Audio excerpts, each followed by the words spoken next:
Hello నమస్తే, నేను Ashok. Welcome to reality check. ఆంధ్రప్రదేశ్లో మెడికల్ కాలేజీల ప్రైవేటీకరణపైన వైసీపీ పెద్ద ఎత్తున పోరాటం చేస్తుంది. నిన్న పీపీపీ మోడ్కు సంబంధించి ప్రైవేటీకరణ చేయొద్దు అంటూ కూడా వైసీపీ శ్రేణులందరూ కూడా మెడికల్ కాలేజీ దగ్గరికి వెళ్ళి ధర్నాలు చేసినటువంటి పరిస్థితి అయితే మనం చూస్తూ వచ్చాం. అయితే ఈ అంశానికి సంబంధించి మీరు చర్చించాలనుకుంటే అసెంబ్లీకి రండి, అసెంబ్లీలో కూర్చొని మీరు అడిగిన ప్రతి ప్రశ్నకి కూడా మేము సమాధానం చెప్తామని చెప్పేసి కూటమికి సంబంధించిన ఎమ్మెల్యేలు కావచ్చు, మంత్రులు కావచ్చు, జగన్మోహన్ రెడ్డి ఆహ్వానిస్తున్నారు. అయితే జగన్మోహన్ రెడ్డి మాత్రము మాకు మాట్లాడే సమయం మీరు ఇవ్వనప్పుడు మేము అసెంబ్లీకి వచ్చి ఏం చేస్తామంటూ కూడా ఒక ప్రశ్న అయితే లేవనెత్తున్నారు. అసెంబ్లీకి రాకపోతే జీతాలు ఇవ్వము, ఆ అసెంబ్లీకి సంబంధించిన ఎమ్మెల్యే దాన్ని రద్దు చేసి అక్కడ మళ్ళీ ఎన్నికలు నిర్వహిస్తామని చెప్పేసి స్పీకర్ ఇస్తున్నటువంటి అంశాలను కూడా జగన్మోహన్ రెడ్డి సీరియస్గా మాట్లాడుతూ వచ్చారు. కావాలంటే రద్దు చేసుకోండి, మళ్ళీ ఎన్నికలకు వెళ్దాము, మేము రాజీనామాలు చేయడానికి సిద్ధంగా ఉన్నామంటూ కూడా స్పీకర్కి ఒక హెచ్చరిక ఇచ్చేలా జగన్మోహన్ రెడ్డి కామెంట్ చేస్తూ వచ్చారు. ఏపీ రాజకీయాల గురించి, అలాగే లిక్కర్ వ్యవహారం గురించి ఈరోజు ఇంటర్వ్యూలో మాట్లాడదాం. ఇంటర్వ్యూలో నాతో పాటు పార్టిసిపేట్ చేస్తున్నారు అనలిస్ట్ కేఎస్ ప్రసాద్ గారు. ప్రసాద్ గారు నమస్తే. నమస్తే అండి.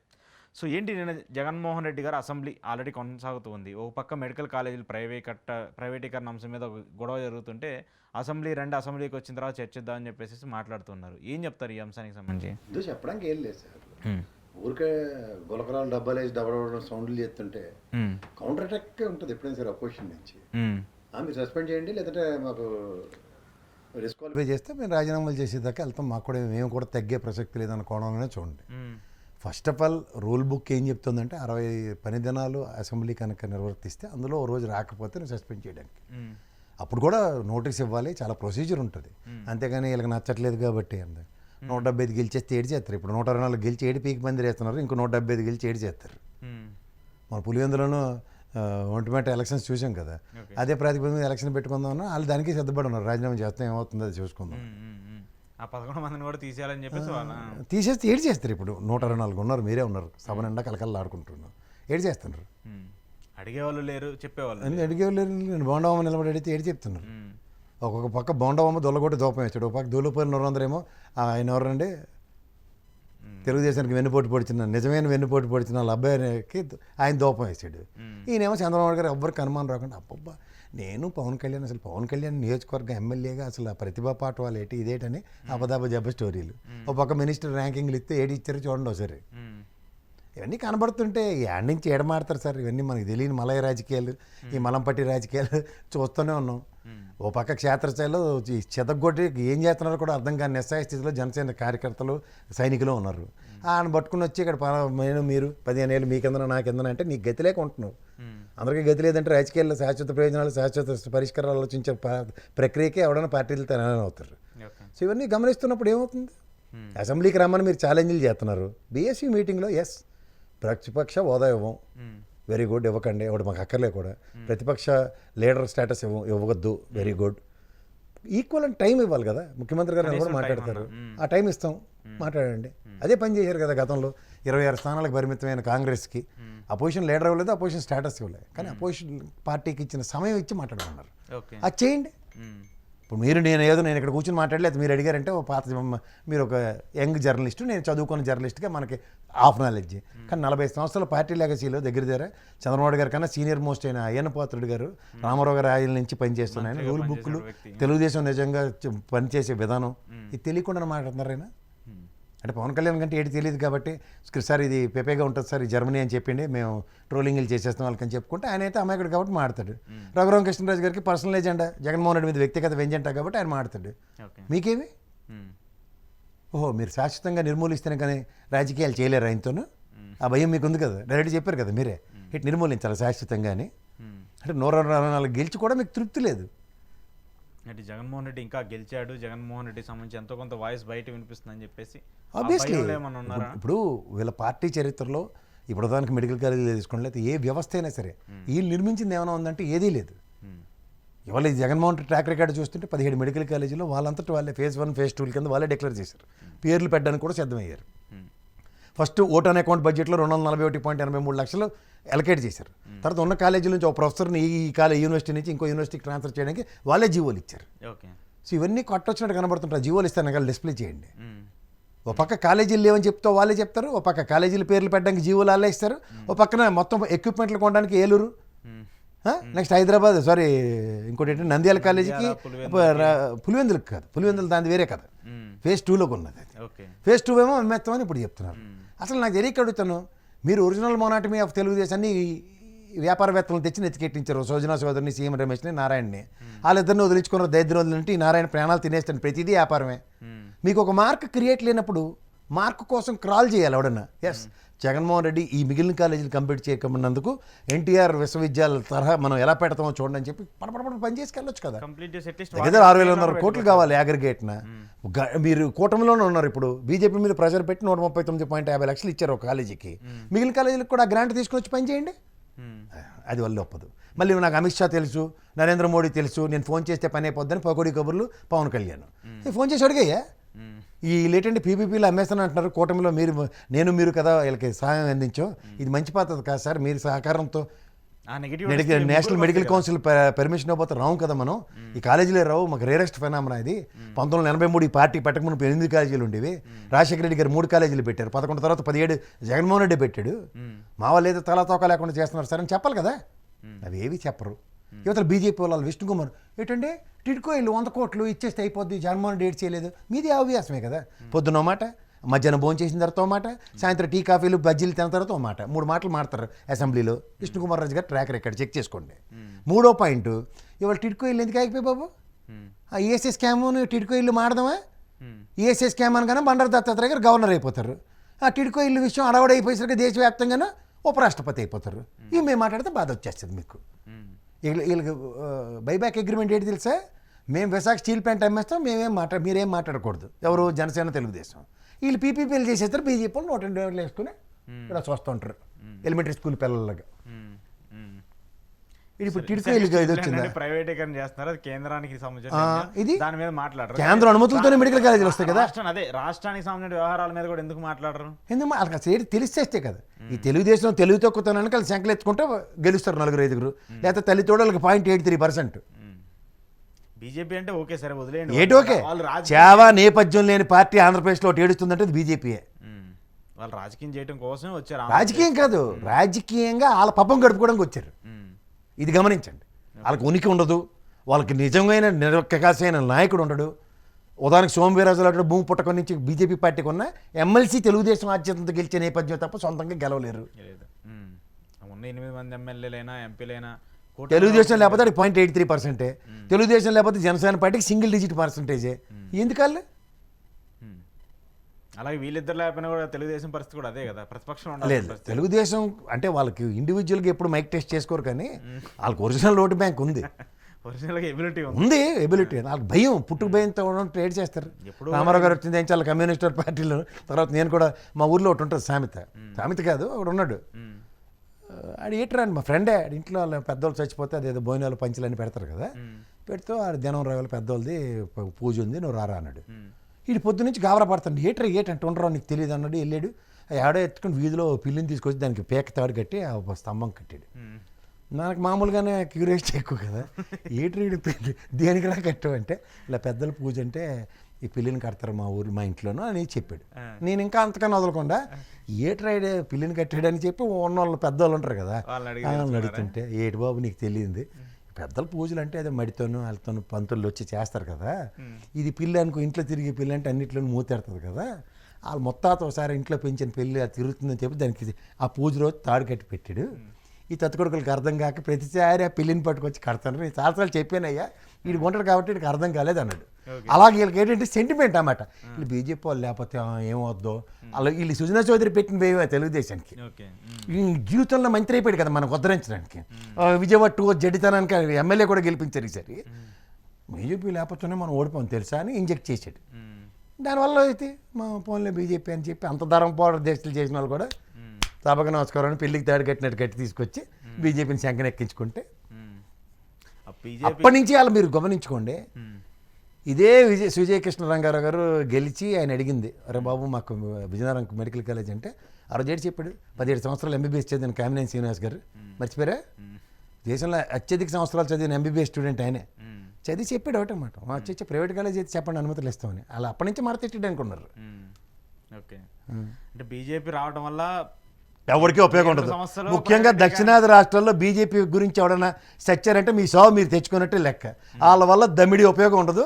ఆలోచించుకుని చావండి ఎవడైనా సరే. ఈవెన్ వైసీపీ కూడా కదా అప్పుడు వైసీపీ కూడా వాళ్ళనే ఇలాగ నెత్తికెక్కించుకోవాలి. అలా పరిమళనాథ్ గడికి కూడా నీకు ఇందులో జాయిన్ అయ్యావు, నీకు మా వైఎస్ఆర్సీపీ తరఫున ఇచ్చారు రాజ్యసభ. వీళ్ళే అలా సురేష్ ప్రభుకి అలా శివచనాలు పంపించేసినా సరే ఎలాగైనా మేము ఇస్తామని చెప్పి ఇచ్చారు. ఆయన మళ్ళీ రైల్వే శాఖ మంత్రి, మనకి రైల్వే జోన్ ఇవ్వలేదు, ఏ వాళ్ళ కాడ ఇవ్వలేదు. ఓకే, ఎవరున్నా అంతే కదా. ఇప్పుడు స్టేట్ పాలిటిక్స్ అన్నీ కూడా ఇప్పుడు ఏడున్న అన్ని పార్టీలు కూడా వాళ్ళకి ఎలా అయ్యాయి నడుస్తాయి. ఎలాగైనా అవ్వట్లేదండి. రాష్ట్ర ప్రయోజనం ఇప్పుడు ఉదాహరణకి ఎలా అనుకుంది వైఎస్ఆర్సీపీ స్టీల్ ప్లాంట్ ప్రైవేటీకరణ 5 ఏళ్ళు ఆపాడు కదా. ఆపారు అంటే ఎంతో కొంత చేసింది అనేది ఒకటి చెప్పుకోవచ్చు. ఇప్పుడు పోలవరం మీరు ఏటీఎం అన్నదానికి ఎంత కరెక్టో చూడండి సార్. ఇవన్నీ డయాఫ్రమ్ వాళ్ళు ఇవన్నీ ఎలా తెరబడిపోయి చూడండి అని చూపించడం లేదా, ఒప్పుకున్నారా లేదా వాళ్ళు? ఇంకేటి కావాలి మీకు? ఓకే, 17 మెడికల్ కాలేజీకి బీజేపీ పోనీ పర్మిషన్స్ తీసుకొచ్చారు, పర్మిషన్లు అయితే తెచ్చారు కదా, పోర్టులు కట్టాడు కదా. ఎంతో అంటే బీజేపీతో పొత్తు అంటే చెప్తున్నాను. అంటే బయట నుంచి సపోర్ట్ ఇస్తాను అంతుంటే ఈ డైరెక్ట్గా వెళ్ళి సంఖ్యనే కూర్చుంటే ఎంత కావాలి? ఇంకా ఎక్కువ ఉంటుంది. ఈవెన్ ఇప్పుడు టీడీపీ ఉన్నట్టుంటే, ఆ టీడీపీ ఉంటుంటే ఇంకా పూర్తిగా అయిపోతుంది కదా. ఇప్పుడు తెలుగుదేశానికి సుజనా చౌదరి నెత్తికెలా ఎత్తినట్టు విజయసాయిరెడ్డి అదే బాధ. శంకలబుడ్డును అల్లుడు వైద్యం లాగా ఉండుండే బీజేపీకి వెళ్ళిపోవాలమ్మా, నన్ను మినిస్టర్ చేస్తారట, లేకపోతే ఎలాగైనా మైక్ టెస్టింగ్ 1 2 3 కొడుతుంటే చదలు బాయేస్తాను బయటికి గసిరి పంపించగలిగాడు. ఎక్కడ పొత్తుకెళ్ళి ఇచ్చి మళ్ళీ ఆ శంకనెత్తుకొని గెలిపించుకుని చచ్చే దౌర్భాగ్యం. వాళ్ళ జీవితంలో అలాగెళ్ళడం ఏంటి? ఏడు నుంచి రాయలసీమ నుంచి వచ్చి సీఎం రమేష్ అనకాపల్లికి వెళ్ళడం ఏంటండి? అంతకన్నా కామెడీ ఇంకోటి ఉండదు. సుజనా చౌదరి గారని అంతే కదా, చాలా మంది అట్లా బీజేపీ వాళ్ళందరూ, ఈవెన్ పురంధేశ్వరి గారు కూడా ఆమె చూస్తున్నాను కదా. ఇంక పురంధేశ్వరి అంటే వైజాగ్లో లేట్ చేశారు 2 ఎలక్షన్ మర్చిపోతే ఆమెను గెలిపించారు. ఇంక మా శ్రీనివాస వర్మ గారిని గెలిపించారు. ఆయన చెప్తాండి స్టీల్ ప్లాంట్ ప్రైవేట్ చేసేస్తున్నాం వెళ్ళిపోండి అంటే ఇక్కడ ఆంధ్రప్రదేశ్ రాష్ట్రానికి సంబంధించినట్టు కాదు. ప్రశ్న ఇల్లు అడుగుతారు ఎవరు వైఎస్ఆర్సీపీ వాళ్ళు, ఆమె ఎత్తనం చెప్పేస్తారట.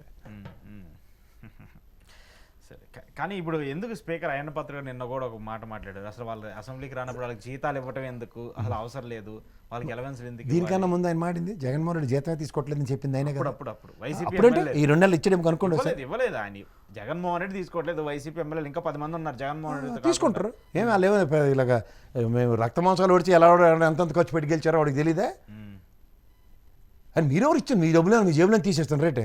ముఖ్యమంత్రి గారు తెలుగుదేశం తరఫున చంద్రబాబు గారు గెలిచారు కాబట్టి మీ అందరికీ జీతబత్యాలు రాజభరణాలను చేస్తున్నాం అని చెప్తాను రేట్ వెళ్ళి.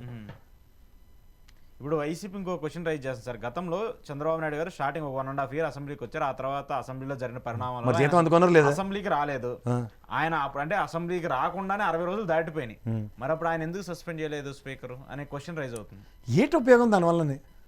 మరి ఇప్పుడు జగన్మోహన్ రెడ్డి సస్పెండ్ చేస్తా ఉంటున్నారు కదా, చేయమన్నాడు సార్. చంద్రబాబు ఏడ ఉంది ఇంకా చాలా కథ ఉంది. 60 రోజులు సమావేశాలు పెట్టమండి. ఫస్ట్ 60 రోజులు అయిపోయింది వాళ్ళతోనూ మీకు నోటీస్ ఇచ్చాం, నోటీస్ రెస్పాండ్ అవ్వకుండా నెక్స్ట్ సమావేశానికి వస్తావు, ఈ సమావేశానికి వస్తావు అందారు. ఇదే రేపు మార్చికి వస్తే ఫిబ్రవరి మార్చిలో బడ్జెట్ సమావేశాలు కంపల్సరీ రావాలి. ఖచ్చితంగా వస్తాడు, ఇలా కూర్చుంటాడు, చదువుతూనే ఉంటారు, అటెండెన్స్ పడితే పోతాడు మళ్ళీ 60 రోజులు. ఓకే, బడ్జెట్ సమావేశాలకు వచ్చి అటెండెన్స్ చేసుకుంటే ఇంకో సంవత్సరం సంవత్సరం ఒక ఎమ్మెల్యేగా ఉండి ఇప్పుడు ఏదో సమావేశాలకు వచ్చి అట్లా కూర్చొని వెళ్ళిపోతే కాదు కదా. ఏడ్ చేయాలి ఆడికి వెళ్ళి, సమస్యల మీద ఆడికి వెళ్ళిన తర్వాత ర్యాగింగ్ ఉంటుంది. అవసరమా?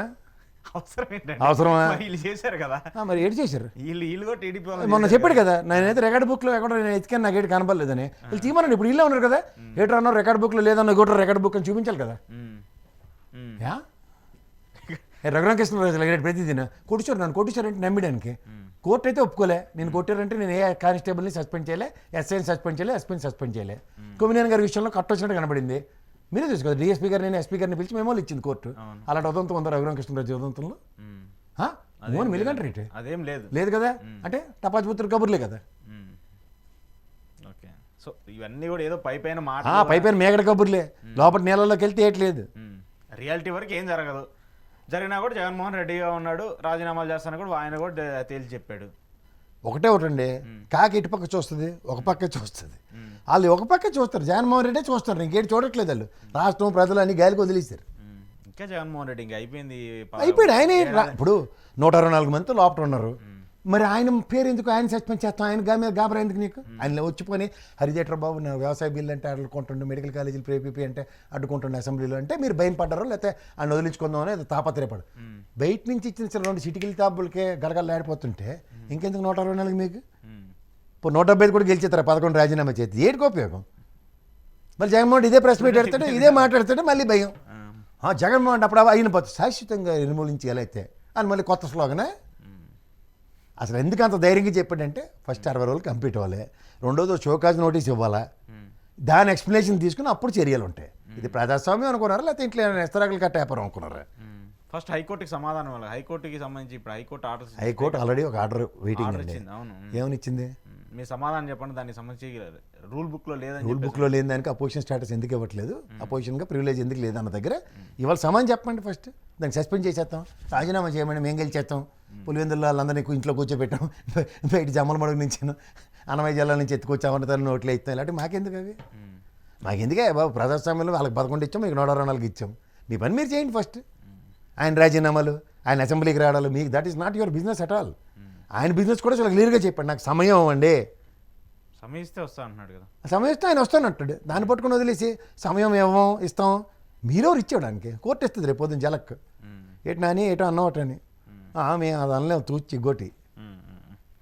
సరే అయితే ఇప్పుడు నిన్న అసెంబ్లీ మీరు కూడా చూసుంటారు కదా, ఆద్యంతం టీడీపీ ఎమ్మెల్యేలు వర్సెస్ జనసేన మంత్రులు, లేదంటే జనసేన మంత్రులు వర్సెస్ టీడీపీ ఎమ్మెల్యేలు. ఈ గొడవలు ఎందుకు జరుగుతున్నాయి సార్? నువ్వు కొట్టినట్టు నేను గిల్లినట్టు నువ్వు ఏడ్చినట్టు. తల్లినోడు ఏడ్చేస్తాడు సార్, పిల్లితలు కొరుకుతాడు. ఇప్పుడు లోపలికి వెళ్ళి బోండామ చెలరేగిపోయాడు పవన్ కళ్యాణ్ మీద. అలా దూలిపాల నరేంద్ర గారేమో తెలుగుదేశంకి నిజంగా వెన్నుపోటు పొడిచిన వాళ్ళ కొడుకు మీద చెలరేగిపోయాడు. అవునా కదా? నాదెండ్ల మనోహర్ మీద మాట్లాడారు మీరు కదా, క్వశ్చన్ చేశారు. మీకు ఇంకా వాసనలు బావు. క్వశ్చన్ చేశారు. క్వశ్చన్ చేస్తే మరి వీళ్ళిద్దరూ వినమ్రతతో వినమ్రత దిగజారిపోయిన తనానికి నిదర్శనం అది. ఊర్లో కార్యకర్తల్ని జననాయకులకి కొల్లబొడిచి పాతరేసేసినా సరే మీ ఇద్దరం బాగానే ఉన్నాం, నేను లేకపోతే నేను బతకలేను, సేమ్ బీజేపీ లాగా తెలుసుకున్న యథార్థ గారు జనసేన అధినేతది. ఇక్కడ మీకు ఒక విషయం గమనించారు, జాగ్రత్తగా గమనించండి. అంతా అయిన తర్వాత చంద్రబాబు నిలబడి ఏటి మాట్లాడాడైనా, పవన్ కళ్యాణ్ నేను రాష్ట్రానికి 2 కళ్ళు ఆటోలు ఆయన అసలు పేటాపురంకి ఆయన తిరగబెట్టేసినట్టు వాడు తిరగబెట్టట్లేదు, మా వర్మ త్యాగం ఎందుకు పనికిరాదు అసలు నేను పవన్ కళ్యాణ్ ఇద్దరం కలిపి 2 జోడెద్దు బల్ల పరిగెట్టిస్తుంటే రాష్ట్రం సరతమ్మకంగా వెళ్ళిపోతుందని ఈ పొటాని కబుర్లు వినలేదా మీరు? మరి అంత దూలిపల్లి నరేంద్ర, అంత బోండవమ్మ అంత కష్టపడింది అంతా తృణప్రాయంగా పెరుగాలను పచ్చడి నంచిన డిస్కేమని తినేశారు, అయిపోయింది. కనీసం వాళ్ళు ఏదైనా అర్జీ పెట్టాలన్నా, ఏదైనా ఆ శాఖలకు సంబంధించి ఏమైనా ఇవ్వాలన్నా కూడా పట్టించుకోవట్లేదు. ఏమైనా ఉంటే మీరు పవన్ కళ్యాణ్ గారి చేత తిప్పించండి. జరుగుతుంది ఏంటి సార్? మొన్న ఎర్రచందనం వ్యాపారం సేమ్ పుష్ప సినిమా డైలాగులు చూడండి, చంద్రబాబు గారు మాట్లాడిన దానికి ఏమైనా తేడా ఉందేమో చూడండి. అలాంటి ఫ్లెక్స్ చేయడంతో గొల్లు ఎట్టాడు జగన్మోహన్ రెడ్డి. ఎంత మాట చూసావు, రపరప అంటావా అని. అసలు ఆనందం జగన్మోహన్ రెడ్డి కాదు, అలా ఎవడో ఫ్లెక్స్ పెట్టాడు, వాడు తెలుగుదేశం వాడు. అలాగే వీళ్ళు పుష్ప సినిమా డైలాగులు మీద ఆయనేమో ఏంటంటాడు పర్యావరణంలో వాళ్ళకి తగ్గట్టు. వాళ్ళ సాక్షిలో చూశాను నేను, ఆవుకి ఏదట ప్లాస్టిక్ కడుపులో తీర్చాడు, 90 కేజీలు వచ్చింది. అదే కథ చెప్పిండు పవన్ కళ్యాణ్ నేను చెప్పారు. తిరుపతి తారా నమూనా అంటే ఇప్పుడు తిరుపతిలో లెక్కర ఏర్లే పాలుతుంది పైన, తిరుమలలో. తిరుపతి అయితే చెప్పాక 24/7 లెక్కర్ అవైలబుల్. ఓకే. మా రఘురామకృష్ణరాజు గారు ప్లాస్టిక్ బాటిల్ బదులు గాజు బాటిల్లో మందు తీసుకెళ్ళి డిపాజిట్ మనీ ఉంటుంది, మళ్ళీ రేపు పొద్దున్న డబ్బులు ఇచ్చేస్తారు. గొప్ప ఓటే సజెషన్ అసలు. ఇంకా మీరు అసెంబ్లీ మంచి పద్ధతే కదండి.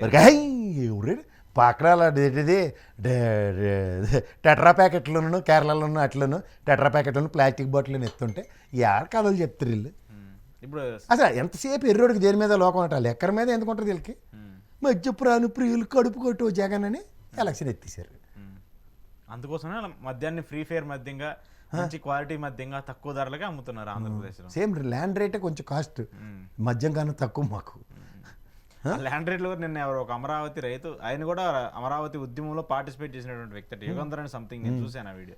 ఎవరికి ఇచ్చిన ఇంటర్వ్యూ? నిజమైన జర్నలిస్ట్ లోపల ఎన్నాళ్ళు బయట కళాన్ని వెనక్కి తిప్పి రాసినాడు కూడా మనసు ఒప్పట్లే.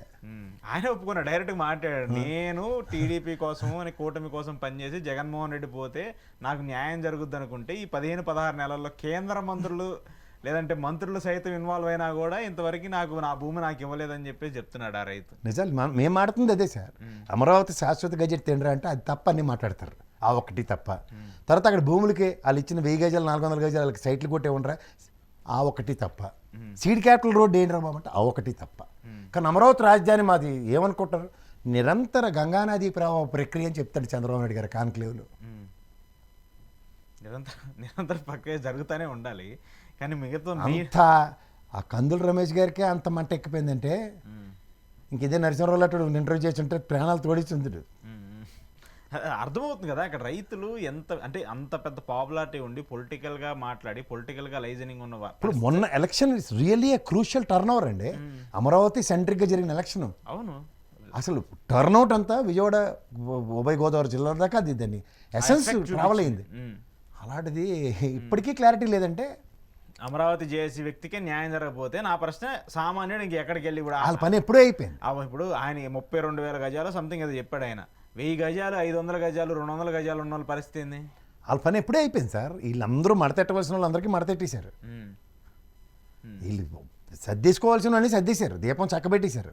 ఇంకా చక్కబెట్టడం ఏంటంటే అడపాతడపాలు అటు ఉన్నవి. ఇవి అసలు ఒరిజినల్ బబుల్స్. మీకు ఇప్పటికి కూడా మీకు ఫర్ యువర్ ఇన్ఫర్మేషన్ 25% ఎలకేషన్స్ ఇంకా జరగలేదు. అవును, that it self is a clear cut answer. 11 సంవత్సరాలు అవుతున్నా కూడా ఇంతవరకు జరగలేదు. వాళ్ళు మాత్రం స్వచ్ఛందంగా ఇవ్వాలి. ఆఫ్టర్ ఆల్ మున్సిపాలిటీ అంటండి ఆయనే. నవనగరాలు ఇన్ని పకోడీ కబుర్లు అప్పుడు ఆ ఫేజ్లో. ఇప్పుడు గద్దెనెక్కిన తర్వాత ఆఫ్టర్ ఆల్ మున్సిపాలిటీయా ఇంకా 45,000 ఎకరాలు కావాలంటండు. దేనికి? పోనీ వీళ్ళకైనా సముచిత న్యాయం జరిగిపోయి వీళ్ళు తెరబడిపోయి మొత్తం అమరావతి శాశ్వత రాజధాని అయిపోయింది. వాళ్ళు ఇచ్చిన త్యాగానికి నవనగరాలకు జీటుగా ఇప్పుడు ఈ ప్రభుత్వం రాగానే 11 నెలల్లో మోర్ అండ్ మోర్ ఫేస్తో పనిచేసింది. ఒక ఆర్బీఐ వచ్చేసింది, సెంట్రల్ గవర్నమెంట్ యూనిట్స్ 3 వచ్చేసాయి. ఎట్లా సార్ నాకు ఈ పాసిబిలిటీ అర్థం కావట్లా. అవదది నాకు చిన్న లాజిక్ చెప్పండి ప్రసాద్ గారు. హైదరాబాద్ 1 కోటికి పైగా జనాభా ఉంది. హైదరాబాద్, నేను సిటీ గురించి చెప్తున్నా. ఇక్కడ ఎల్ఎన్టీకి సంబంధించి మెట్రో రైల్ని ఎన్ని సంవత్సరాలుగా నడుపుతుందో మనం చూస్తూ ఉన్నాం. రోజుకి దాదాపు 1,00,000 మందికి పైగా మెట్రోలో ప్రయాణం చేస్తున్నారు. అలాంటి ఎల్ఎన్టీ అంతమంది జనాభా ఉండి ఇంతమంది ట్రావెలింగ్ జరుగుతుంటే మేము నడపలేమని చెప్పేసి ప్రభుత్వానికి ఇచ్చేస్తామని చెప్తుంటే ఒక విజయవాడ ఒక వైజాగ్ లేదా దాంట్లో మెట్రో తీసుకొచ్చి ఆ కనెక్టివిటీని ఎలా రూట్ చేయగలరు? నాకు జస్ట్ చెప్పండి. మళ్ళీ ఇదే వెళ్ళండి అక్కడికి వెళ్ళి కాంట్రాక్టులు తీసుకొని ప్రాజెక్టులు తీసుకొని అక్కడ కడతా ఉంటే ఎలా సార్, ఎలా పాసిబుల్? ఫీజిబిలిటీ చెప్పండి సార్. ఇప్పుడు వైజాగ్లో ఇట్స్ రియల్లీ మోస్ట్ హ్యాపెనింగ్. అంటే ఉదాహరణకి ఉప్పల్ నుంచి తీసుకోండి, లేకపోతే దిల్సుఖ్ నగర్ నుంచి వేశారు, మనకి ఎల్బీ నగర్ నుంచి, ఇక్కడ మనకి లింగంపల్లి నుంచి ఉంది. ఎగ్జాంపుల్ చెప్తాను. మెయిన్ హబ్ అంతా ఎక్కడికి వస్తుంది? మేజర్ అంతా హైటెక్ సిటీ రేడియసే కదా. మీకు end of the day Rayadurgam స్టేషన్కి ఉన్నంత ప్రెషర్, నెక్స్ట్ అమీర్పేటకి వచ్చిన లోడు, నెక్స్ట్ లింగంపల్లి దాకా ట్రావెల్ అయ్యే లోడు చూడండి ఒకసారి. కనెక్టివిటీ ఇటుపక్క మనకి నాగోల్ నుంచి స్టార్ట్ అవుతుంది. సికింద్రాబాద్ ట్రాఫిక్ ఎంత వస్తుంది? రోడ్డు మీద ఎంత ఉన్నారో దానికి 5 times మెట్రో ట్రావెల్ చేస్తున్నారు. రోడ్డు మీద ఉన్న ట్రాఫిక్. ఇది జస్టిఫైడ్ ప్రాజెక్ట్స్ అంటారు. ఇప్పుడు ఎల్ఎన్టీ ఏదైనా సరే వాళ్ళు నిజంగా చెప్తున్నాను సార్, ప్రభుత్వ రంగ సంస్థలకు కొన్ని పనులు చేసే దగ్గర విన్ విన్ సిచ్యువేషన్ లేకపోతే వాళ్ళు పనిచేయరు. అలాంటి వాళ్ళే చేతులు ఎత్తేస్తున్నారు ఇక్కడ. అంటే మీరు ఆలోచించండి, హైదరాబాద్ సిటీలోనే మోస్ట్ హ్యాపెనింగ్, ఫాస్టెస్ట్ గ్రోయింగ్. ఇంకొక మీరు మళ్ళీ చెప్తున్నాను, కనెక్టివిటీ పెంచడానికి ఇంకొక 4 ట్రైల్ ఎక్స్టర్నల్ వేసినా సరే ఆ బిజినెస్ మాడ్యూల్ ఆగదు. బిజినెస్ ఉండి కూడా వాడికి రావట్లేదు రెవెన్యూ. రెవెన్యూ ఎందుకు రావట్లేదు అంటే వాడికి ఉన్న లాజిస్టిక్స్ ఇన్వెస్ట్మెంట్ పెట్టిన దానికి స్పాన్ ఆఫ్ నో టైంలో రిటర్న్ ఆన్ ఇన్వెస్ట్మెంట్ ROI చూస్తున్నాడు. ROI రావట్లేదని ఇక్కడే ఇప్పుడు ఉదాహరణకు విజయవాడలో మెట్రో వేశారు అనుకోండి, గుంటూరుకి విజయవాడకే కనెక్ట్ చేశారు. ఎంత ట్రాఫిక్ తిరుగుతుంది? ఇప్పుడు గుంటూరులో మోస్ట్ హ్యాపెనింగ్ ఉదాహరణకి మిర్చి యాడ్ ఓపెన్ అయిన టైంలో పరిగెట్టారు అనుకోండి 10 మంది ట్రావెల్, మిగిలిన మిగతా టైంలో. ఇప్పుడు మీకు సింపుల్ లాజిక్ చెప్తాను. మన గుంటూరు నుంచి విజయవాడకి మోడ్ ఆఫ్ ట్రాన్స్పోర్టేషన్స్ నాకు తెలిసి ఇప్పుడు 2 ఉన్నాయి. ఒకటేంటి డైలీ బస్సు, లేకపోతే ఆటో సర్వీసెస్, ఇవే కదా తిరుగుతున్నాయి. బస్ అండి ఇది ఎంతసేపు పడుతుంది సార్ క్యాలిక్యులేట్ చేయడం? తక్కువే కదా, ఇక్కడ లాగా అంత ట్రాఫిక్, హెవీ ట్రాఫిక్ ఉండదు. యావరేజ్ ట్రాఫిక్ మనం ఈజీగా గెస్ చేయొచ్చు. 15 to 20 minutes మనకి ఉదాహరణకి తాడేపల్లి నుంచి ఆ బస్సు ఎక్కి వచ్చే దగ్గర చిలకలూరుపేట దగ్గర నుంచి చూద్దాం. పోనీ చిలకలూరుపేట దగ్గర నుంచి నేను హైవేలో నేను చాలాసార్లు ట్రావెల్ చేశాను అటు పక్క. సో నాకు అంత హ్యాపెనింగ్ బస్సులతోనే కనపడలేదు. లేకపోతే బస్ స్టాపుల్లో ఇలా చూడండి వెయిటింగ్ ఫర్ నెక్స్ట్ బస్ అన్నట్టు మన ఇక్కడ బస్ స్టాప్లో ఎలా ఉంటారు, అలాంటిది కనబడిన దగ్గర ఇప్పుడు మెట్రో ఫీజిబిలిటీ ఒకసారి చెప్పండి. ఇప్పుడు ఇంటర్నల్ విజయవాడ చూద్దాం. బెంచ్ సర్కిల్ నుంచి అదే కదా మోస్ట్ హ్యాపెనింగ్. లైక్ సింగపూర్ ఉంటుంది, విజయవాడ ఏముంది, కనకదుర్గం ఫ్లైఓవర్ దిగిన దగ్గర నుంచి స్ట్రైట్గా ఎత్తుకెళ్ళిపోయారంటే పని అయిపోయింది. ఇటుపక్క కృష్ణలంక రోడ్డు, ఇటుపక్క మీరు ఈ సిటీలోకి వచ్చారనుకోండి మచిలీపట్నం బందర్ రోడ్డుది ఎంత ఉన్నది? అది 5 kilometers రేడియస్. చుట్టూ ఎంత 5 to 15 kilometers ఉంటుంది ఆ రేడియస్ మొత్తం, ఇటు కలిపితే. అదర్వైజ్ 5 kilometers స్ట్రైట్ సింగపూర్ లాగే. సో ఇక్కడ మీకు ఫీజిబిలిటీ ఏముంటుంది? మహా అయితే 3 స్టేషన్లు ఉంటాయి అక్కడికి. ఎక్కువ హెవీ క్రౌడ్ ఉండే మనోహర్ హోటల్ స్టార్ట్ చేసుకుంటుంది, బస్ స్టాండ్ దగ్గర స్టార్ట్ చేసుకుంటే మచిలీపట్నం రోడ్డు దాకా వేయగలుగుతారు. మచిలీపట్నం దాకా వెళ్ళారు కదా. సో అంత పరిస్థితులు ఉంటేనే సస్టైన్ అయ్యే పరిస్థితి లేనప్పుడు కొత్తగా ఈ ప్రైవేటైజేషన్లు ఈ ప్రాజెక్టులన్నీ తీసుకురావడం వల్ల ఏం జరుగుతుంది? ఏమీ జరగదు. ఇక్కడ హైదరాబాద్లో ఎల్ఎన్టీ మెట్రో మాకొద్దు అని చెప్పేసి రాష్ట్ర ప్రభుత్వానికి ఇచ్చినప్పుడు మీరు ఇప్పుడు ప్రైవేట్ కంపెనీలకు ఇచ్చేసినా కూడా రేపు మాకు వద్దు అని చెప్పేసి ప్రభుత్వాన్ని వదిలేస్తే అప్పుడు ఎవరు కట్టాలి? మళ్ళీ దేన్నైనా పులిని చూసి నాకు తట్టుకోకూడదు సార్.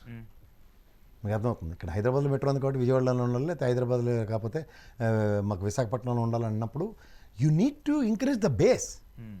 ఇక్కడ హ్యాపెనింగ్ ఐటీ సెక్టర్ ఉంది, అలాంటి సెక్టర్ నీకు అక్కడ ఉంటే నువ్వు చెప్పింది కరెక్ట్.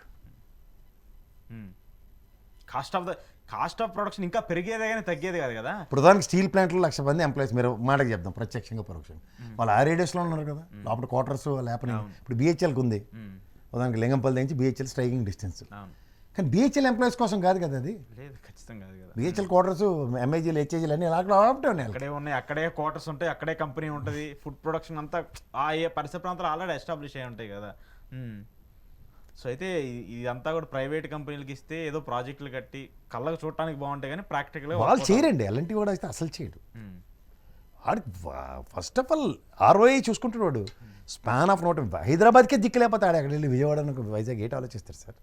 అక్కడ కాకపోతే ఇంకోటి వస్తాడు అంతే తప్ప, జరిగినప్పుడు చూద్దాం సార్. ఇదే 5 ఏళ్ళు లాస్ట్ టైం చాలాసార్లు చూసాం వీళ్ళు ఎల్ఎన్టీ ఆడవాళ్ళు, మెట్రో ఆడవాళ్ళు.